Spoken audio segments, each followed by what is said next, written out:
Merhaba arkadaşlar. Uzun zamandır aslında bu konu aklımdaydı fakat bir türlü sınırlarını çizemediğim için video kaydetmek kısmet olmadı. En sonunda madem bir sınır belirleyemiyorum, kaydı başlatıp fikirlerimi direkt doğrudan aktarmaya, anlatmaya çalışayım düşüncesiyle bu kaydı başlattım. Ele almak istediğim konu şu. Biz şu anda bir uygulama geliştirecek olsak. Tabi buradaki uygulama yine tırnak içinde söyleyeyim. Web uygulaması. Web tarafından bahsediyorum sürekli. Çünkü uygulama dediğimiz zaman bir sürü daha alan var. Bir web uygulaması geliştireceğimiz zaman Nuxt.js, Next.js gibi kütüphanelere ilk başta bakıyoruz. Niye? Çünkü bunlar çok popüler. Çünkü bunlar kafamızı nereye çevirsek gördüğümüz kütüphaneler. Biz de içgüdüsel olarak şöyle sanıyoruz. Bir uygulama geliştirilecekse, İşin içinde bir veri tabanı varsa, bir server side rendering ihtiyacı varsa sadece Next ve Nux'ta yapılabilir bu ya da diğer kütüphaneler. Çünkü içten içe şunu da düşünüyoruz. Bunlarla yapmazsak eğer uygulamamız modern olmaz. Uygulamamız sağda solda anlatırken sevimli görünmez. Ya da benzeri içgüdüsel böyle tamamen mesleki egolara dayalı diyelim bir tatminsizlik durumu olur diye düşünüyoruz. Ben de öyle düşünüyorum, yalan yok. Bu arada ben her ne kadar kanalda frontend ağırlıklı videolar çeksem de uzun yıllardır, hatta bayağı bir uzun yıllardır .NET ekosisteminde backend geliştiricilik de yapıyorum. Zaten para kazandığım, maaş aldığım işim de benim uygulamamızda .NET'te yazılmış bir uygulama. Dolayısıyla uzmanlık alanım backend diyebiliriz. Ama hiçbir zaman hayatımın hiçbir döneminde sadece backend de yazmadım. Sadece frontend de yazmadım. Sadece mobil de yazmadım. Hepsiyle işte full stack geliştirici dedikleri bir durumdayım aslında. Haliyle bu yorumları yaparken o tarafı da bildiğimi bilin diye bu açıklamayı yapmak durumunda kaldım. Yoksa birkaç bir şey okuyup izleyip de bu yorumları yapmıyorum. Onu söyleyeyim. Şimdi şöyle, özellikle ASP.NET Core ya da .NET dediğimiz zaman, bununla ilgili bir araştırma da yaptığımız zaman sürekli önümüze işte kurumsal mimariler, işte kurumsal tarafta kullanılır bu teknolojiler. Aynı şey Java için de geçerli, Python için de geçerli, Ruby için de geçerli bu arada.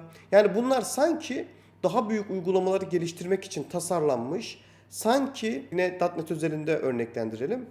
Bir sürü abstraction layer'ı olmak zorunda olan framework'ler. Halbuki böyle değil. Uzun zamandır .NET Core tarafındaki gelişmeleri takip edemiyordum. İşte bu videoyu çekmek için baktığımda işler inanılmaz güzel bir hale gelmiş.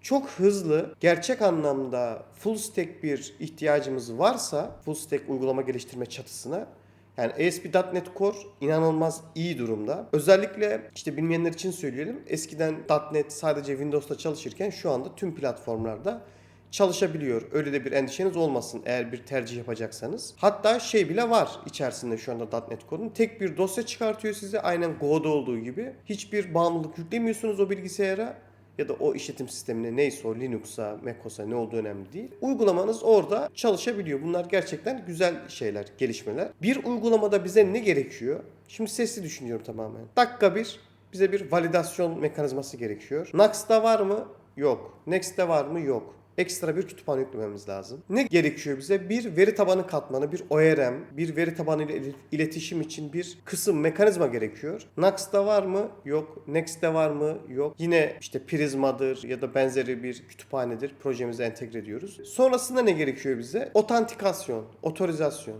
Var mı bu Next'te Nux'ta? Yine yok. Bu arada kötülemek için söylemiyorum. Sadece hikayeyi daha anlaşılabilir, daha somut kılmak için argümanları sadece ortaya döküyorum. Var mı? Yok. Ne yapıyoruz? Yine ekstra kütüphane yüklüyoruz dışarıdan şeyimize, projemize. Bu ne demek oluyor günün sonunda?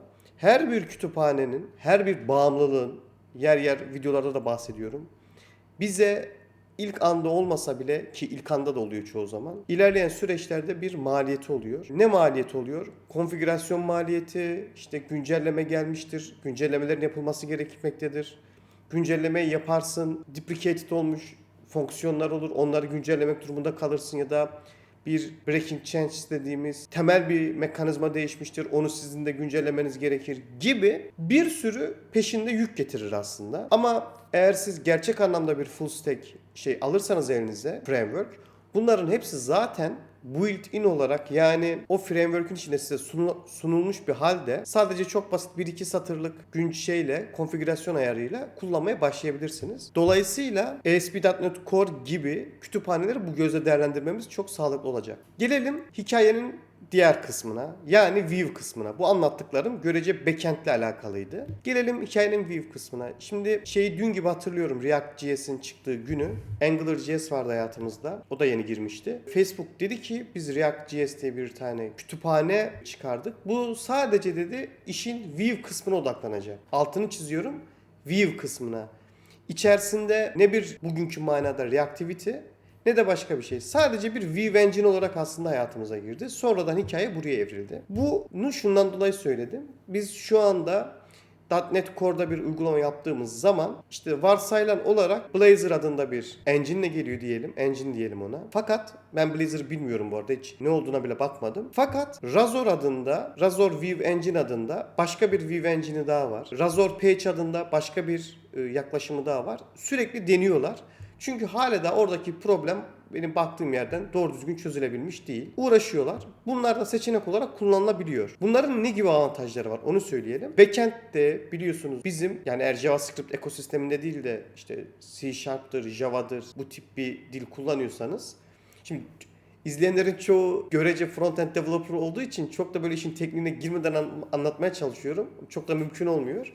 Şimdi biz frontend'de TypeScript kullanıyoruz. Niye TypeScript kullanıyoruz? Çünkü uygulamamızı type-safe'li bir hale getirip ileride işte bunun bakımı kolay olsun. Eğer ben number tipindeki bir değişkene boolean atıyorsam orada bana bir run şeyde kodu yazarken altını çizsin, uyarı versin ki bak bu patlayacak burası. Biz de ona göre uygulamamızı geliştiriyoruz. Daha güvenli bir şekilde. .NET, Java gibi dillerin zaten doğası gereği type-safe oldukları için aynı bu güvenilir type mekanizmalarını strongly type dediğimiz yani biz bir diyelim ki Razor kullanıyoruz. Razor engine'ini kullanıyoruz.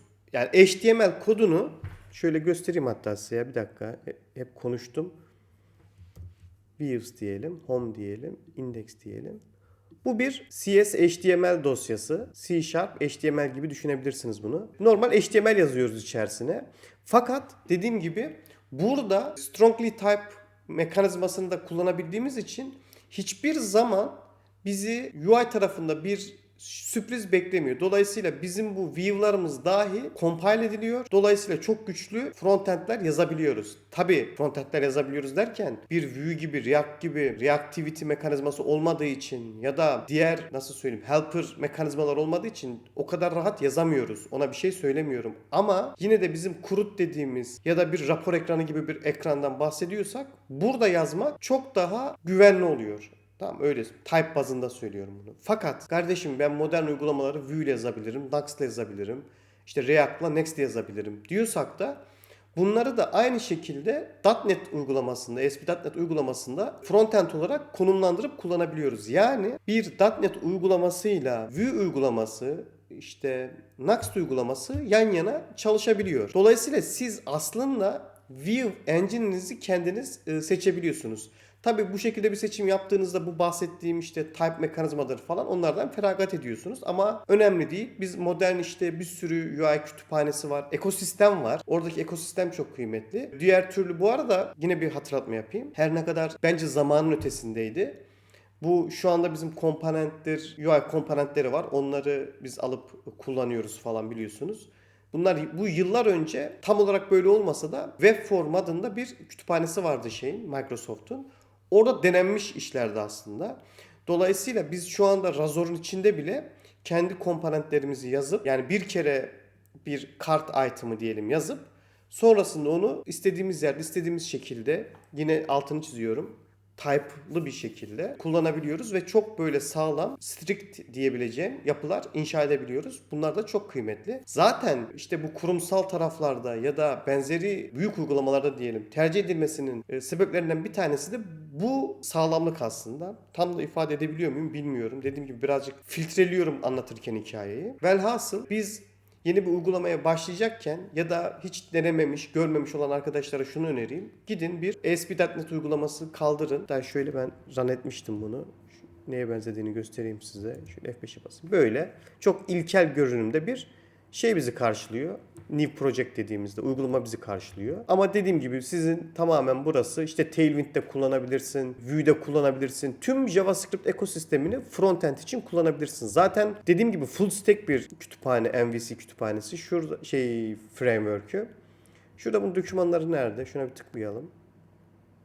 İçinde real time bir şey yapmak istiyorsanız tüm mekanizmalar var. İşte ORM ile ilgili Adonet Entity, yani bu işin iyilerindendir. Onu söyleyebilirim size çok net. Adonet Entity'dir. API yazmak istiyorsanız aynı şekilde bir sürü mekanizmalar.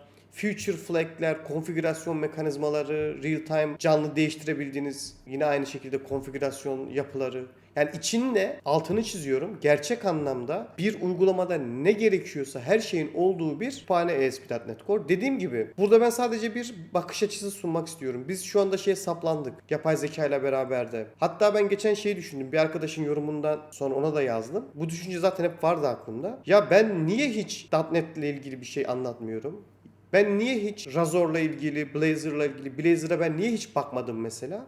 Çünkü öyle bir bizi odakladılar ki, odaklandık ki, bizi derken bu yanlış bir söylem. Öyle bir odaklandık ki Next.'tır sadece sanki web dünyası oradan ibaret. Halbuki öyle bir şey yok. Burada yıllardır kendini kanıtlamış, bir sürü derde derman olmuş, çok sağlam yapılar oluşturulabilen, işin performansına değinmiyorum, öyle söyleyeyim. Altyapılar dururken biz sürekli Next'te, Nux'ta, onları kötülemek için söylemiyorum. Onları biz zihinsel olarak birazcık fazla abartıp, birazcık fazla merkeziyetçi bir yere koyduk. Ondan bahsediyorum. Çok konuştum ya. Bu dediğim gibi bu video normalde çok güzel planlanıp hatta biriyle böyle bir karşılıklı konuşma şeklinde olsa tadından yenmez bir video olacaktı. Ama böyle oldu. İşte aklıma geliyor loglamadır, ne bileyim yani aklınıza gelebilecek rate limit'tir. Bunların hepsi built-in olarak geliyor zaten bu framework'te.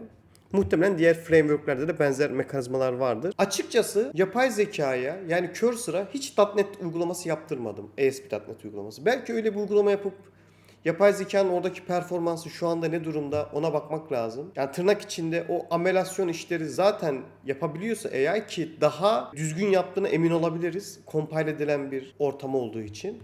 En azından bir şeyler patladı mı patlamadı mı ondan emin olabiliriz. Velhasıl böyle bir serzeniş mi dersiniz, aklımdakileri boşaltmak mı dersiniz, ne dersiniz bilmiyorum. Bu da böyle bir video oldu. Umarım anlamlı olmuştur. Normalde video başlamadan önce şu sayfaları falan böyle gösterecektim size ama çok konuşma üzerine yoğunlaştığım için daha çok aktarmak istediğim şeyleri aktarmaya odaklandığım için böyle bir video oldu. Umarım faydalı olmuştur. Kanala abone olmayı ve videoları beğenmeyi unutmayın. Konuyla ilgili de yorumlarınızı gerçekten merak ediyorum. Çok abartı bir serzeniş mi oldu? Atladığım noktalar oldu mu? Çok emin değilim. Tamamen spontan, doğaçlama böyle. Dediğim gibi bayağıdır düşünüyorum. Yine uzatayım birazcık daha. Şöyle çıktı bu fikir aslında. Bundan bayağı bir zaman önce uyku problemi yaşıyordum.